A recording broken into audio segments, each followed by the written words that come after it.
సహోదరి సహోదరులను యేసుక్రీస్తు ప్రభునామములో రూత్ ప్రేయర్ ఫెలోషిప్ లోకి ఆహ్వానిస్తున్నాము. మనము యేసు ప్రభు శిలువ మీద పలికిన 2 మాటలు విన్నాము కదండి.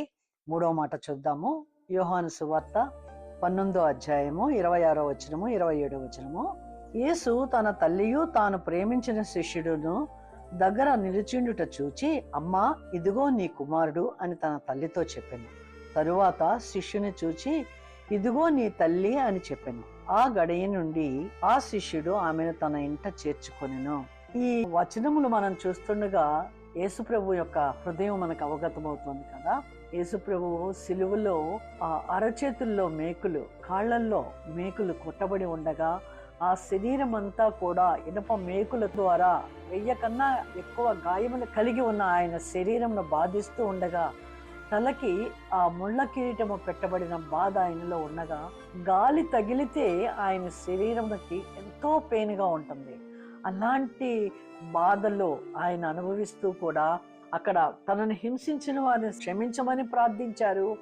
తన పక్కన ఉన్న దొంగ అడగగానే అతన్ని, నాతో కూడా పరదేశీలో ఉండు అని తన హృదయంలో తను ఎందుకు ఈ భూమి మీదకి వచ్చారో అది ఎల్లప్పుడూ కూడా ఆయన గ్రహింపు కలిగి ఉన్నారు. యేసు ప్రభు సైనికులు పట్టుకుని వెళ్ళటానికి ముందు రోజు రాత్రి గెత్సెమనే తోటలో చేసిన ప్రార్థన మనం చూసినట్లయితే అక్కడ ప్రార్థిస్తున్నారు, తండ్రి, ఈ గిన్నె నా యొద్ద నుండి తొలగించుటకు నీ చిత్తమైతే తొలగించము, అయినను నా ఇష్టము కాదు, నీ చిత్తమే సిద్ధించునుగా కానీ ప్రార్థించెను.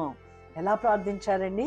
ఆయన వేదన పడి మరింత ఆతృతముగా ప్రార్థన చేయగా ఆయన చెమట నేల పడుచున్న గొప్ప రక్త బిందువుల వలె ఆయను.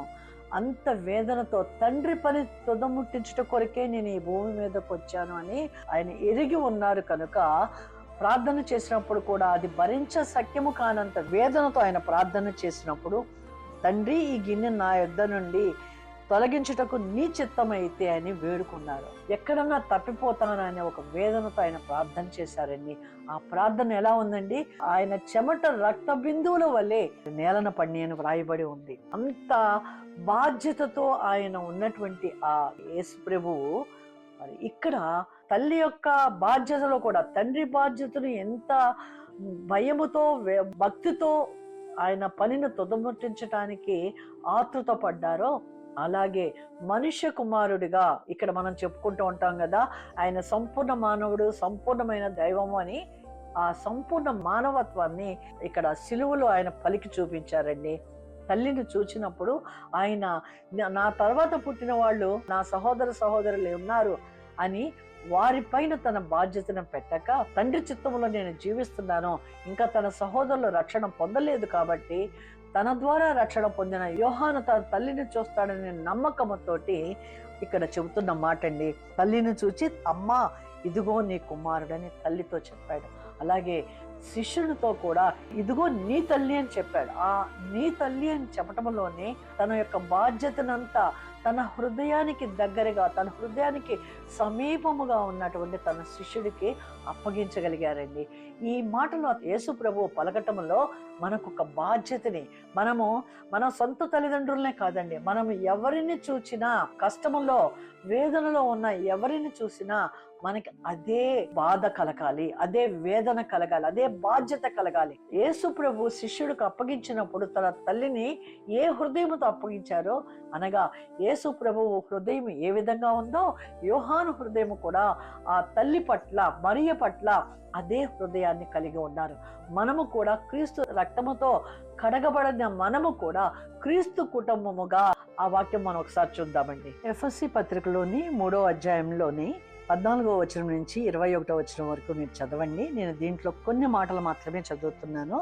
ఈ హేతువు చేత పరలోకమందును భూమి మీదను ఉన్న ప్రతి కుటుంబము ఏ తండ్రిని బట్టి కుటుంబం అని పిలువబడుచున్నదో ఆ తండ్రి ఎదుట, అలాగే 19వ వచనంలో ఉంది కదా, జ్ఞానమునకు మించిన క్రీస్తు ప్రేమను తెలుసుకొనుటకును తగిన శక్తి కావాలని ప్రార్థించుచున్నాను. ఎవరిని బట్టి మనం కుటుంబముగా పిలువబడుతున్నామండి?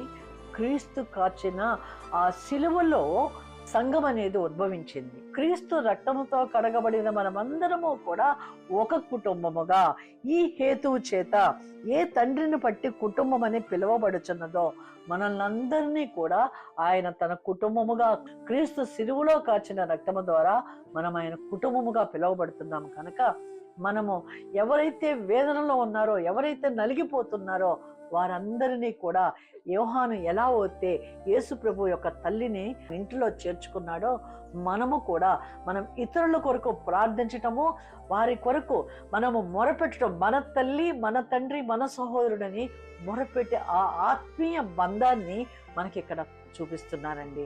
శిలువ మీద పలికినటువంటి 7 మాటలలో ఈ మాట నాకు ఎంతో చాలా ప్రాముఖ్యమైనదిగా, ఆత్మీయ బంధానికి, ఆయన శిలువ మీద ప్రాణము పెట్టడానికి వెల చెల్లించినటువంటి ఆ ఆత్మీయ సంబంధము, ఆ రక్త సంబంధం అనేది ఇక్కడ కనపడుతుందండి. మనమందరము కూడా వాక్యం వింటున్నటువంటి మీరు నేను మనమందరము క్రీస్తు కుటుంబముగా ఏర్పాటు చేయబడినటానికి ఈ యొక్క మాటలు చాలా ప్రాముఖ్యమైనవి అని అనిపిస్తుందండి నాకు. అంతేకాక తండ్రి అయిన దేవుడు నిర్గమాకాండములో 20వ అధ్యాయము 10 ఆజ్ఞలలో 5వ ఆజ్ఞ, నీ తల్లిని తండ్రిని ప్రేమించము, నువ్వు అప్పుడు దీర్ఘాయుష్మంతుడుగా ఆశీర్వదించబడతావని ఒక ఆజ్ఞ ఇచ్చారు.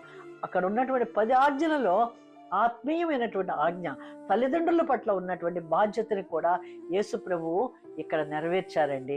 ఈ వాక్యమంతటిని మనము ధ్యానించినట్లయితే క్రీస్తు కలిగిన ఆ మనసు, క్రీస్తు కలిగిన ప్రేమ మనము కలిగి ఇతరులని కూడా ప్రేమించే హృదయం మనము కలిగి ఉంటామండి.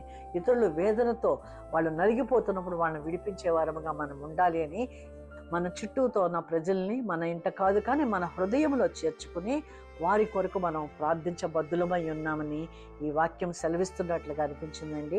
ఈ వాక్యం వింటున్నటువంటి మీరు కూడా దేవుని యొక్క ఆత్మతో నింపబడి క్రీస్తు కలిగిన మనసులతో ఇతరుల కొరకు ప్రార్థించే వారముగా, ఆదరించే వారముగా, ప్రేమ చూపించే వారముగా, క్రీస్తు కుటుంబముగా వారి కొరకు మనం ప్రార్థించాలని మనం నిర్ణయించుకున్నామండి. సర్వశక్తివంతుడైన దేవ, జీవాధిపతి, శారీరక శ్రమలో కూడా మీరు తల్లి పట్ల కలిగిన ఆ బాధ్యతని ఎలాగైతే మీరు చూపించి ఉన్నారో ప్రభువా, మేము కూడా ఇతరుల పట్ల అలాంటి ప్రేమ, అలాంటి వారు ఆ వేదన నుంచి విడిపించే వరకు మా బాధ్యతగా మేము ప్రార్థించి వారిని విడిపించడానికి మమ్మల్ని సిద్ధపరచమని, వాక్యం వింటున్న ప్రతి ఒక్క కుటుంబాన్ని దీవించమని, ఆశీర్వదించమని యేసు నామములో ప్రార్థిస్తున్నాను తండ్రి. ఆమేన్.